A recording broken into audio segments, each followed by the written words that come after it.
கொள்ளிடத்தின் வடபகுதியில் திருச்சங்கமங்கை என்ற ஊரில் வேளாண் குலத்தில் பிறந்தார் சாக்கிய நாயனார். சிறு வயதிலிருந்தே பிற உயிர்களிடம் பேரன்பு கொண்டவராய் இருந்தார். வாழ்வின் துன்பங்களை போக்கும் வகையாது என்றும் பிறப்பு இறப்பு சூழலில் இருந்து விடுபடும் வகை என்ன என்றும் ஆத்ம விசாரம் செய்தார். இந்த ஆராய்ச்சிகளுக்காக கல்வியில் சிறந்த காஞ்சி மாநகர் சென்றார். அங்கு பௌத்தர்களுடன் சேர்ந்து பௌத்த மதத்திற்கு மாறினார். பௌத்த அறநூல்களையும் சமண தத்துவங்களையும் படித்தார். ஒருவன் ஒரு வினை புரிகிறான், அதன் பலன் அவனை கர்மாவாக பற்றுகிறது என்கின்றன பிற மதங்கள். வினை பயனை அவனுக்கு ஊட்டுவித்து அவனை பிறவிதோறும் பக்குவப்படுத்துவது சிவப்பரம் என்கிறது சைவ சித்தாந்தம். சாக்கிய நாயனாருக்கு சைவ நெறியே சிறந்ததெனப்பட்டது. அன்பும் சிவமும் இரண்டென்ப அறிவிலார், அன்பே சிவமாவது ஆறும் அறிகிலார்.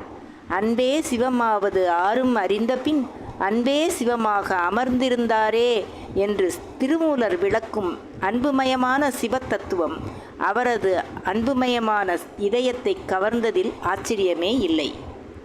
எந்த வேடத்தில் இருந்தால் என்ன, இறைவனை மனத்தால் வழிபட்டால் போதுமே என்ற உறுதிப்பாட்டுடன் பௌத்த வேடத்தில் இருந்தவாறே இறைவனை தன் மனதில் வழிபட்டார் சாக்கிய நாயனார். அரணாரிடத்தில் அன்பு மேலிட்டதால் தினம் உண்பதற்கு முன் சிவதரிசனம் செய்ய வேண்டுமென உறுதி கொண்டார்.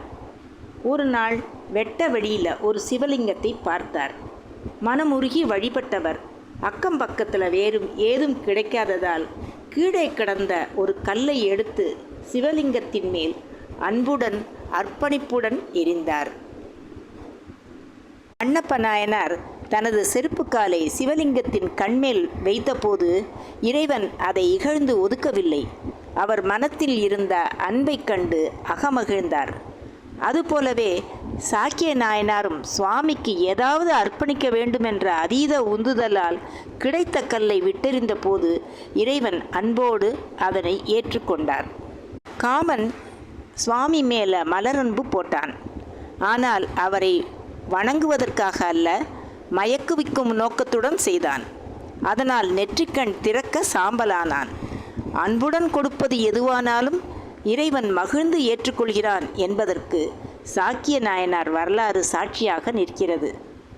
சாக்கிய நாயனாரும் தினம் தினம் கல்லெறிந்து சிவலிங்கத்தை பூஜித்தார். ஒரு நாள் சிவலிங்கம் தரிசனம் செய்ய மறந்து உணவருந்த அமர்ந்து விட்டார். அந்த க்ஷணத்தில் அவருக்கு ஞாபகம் வந்துவிட்டது. ஐயோ, இன்று சிவ தரிசனம் செய்யாமல் சாப்பிட இருந்தேனே என வருந்தி ஓடிச் சென்று சிவலிங்கத்தின் மேல் கல்லை போட்டார். கருணாமூர்த்தியான எம்பிரான் அந்த நேரத்தில் விடைமேல் அம்மையப்பராக எழுந்தருளி காட்சி தந்து சாக்கிய நாயனாருக்கு சிவலோக பதவி அளித்தார். திருச்சிற்றம்பலம்.